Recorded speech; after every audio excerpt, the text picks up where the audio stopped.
All right, glad you're up. Hope you're dressed. Many critics have blamed President Trump's rhetoric for the rise of racial tensions in America, including Starbucks CEO Howard Schultz, for example. Probably has given license to people to feel as if they can emulate and copy the kind of behavior and language that comes out of this administration. Wow, how's that? That's a big jump. Do comments like these do anything to advance dialogue, or is it simply looking for a scapegoat? Here to discuss the philosophy of Starbucks, as well as the philosophy of Howard Schultz, is Kevin Jackson, CEO of Laxsphere and Fox News contributor, and Democratic strategist Howard Franklin. Howard, do you agree with Howard Schultz that the president's coarsening, which some say is a coarse language, has led to incidents like what happened at that Starbucks in Philly?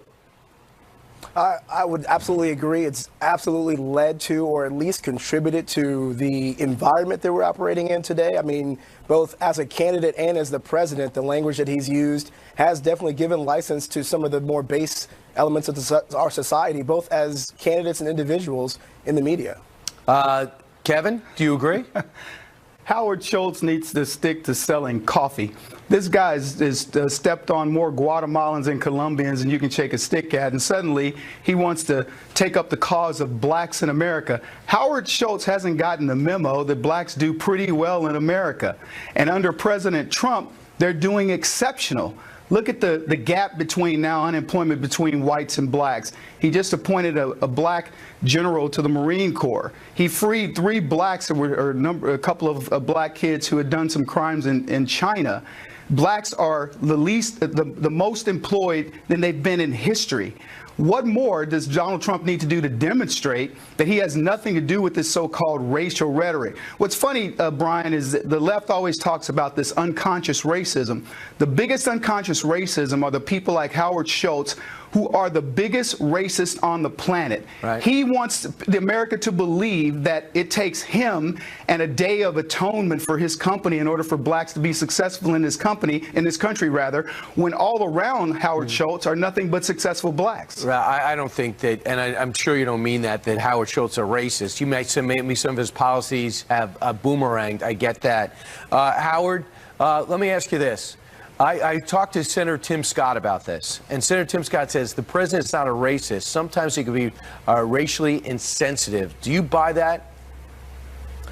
Well, I appreciate Senator Scott's remarks. I mean, obviously, he's gotten an opportunity to know the president and serve with him. But I do think if you look at the record that Donald Trump has offered us, both as a candidate and as the president, I mean, he's talked about basically every racial group, every religious group.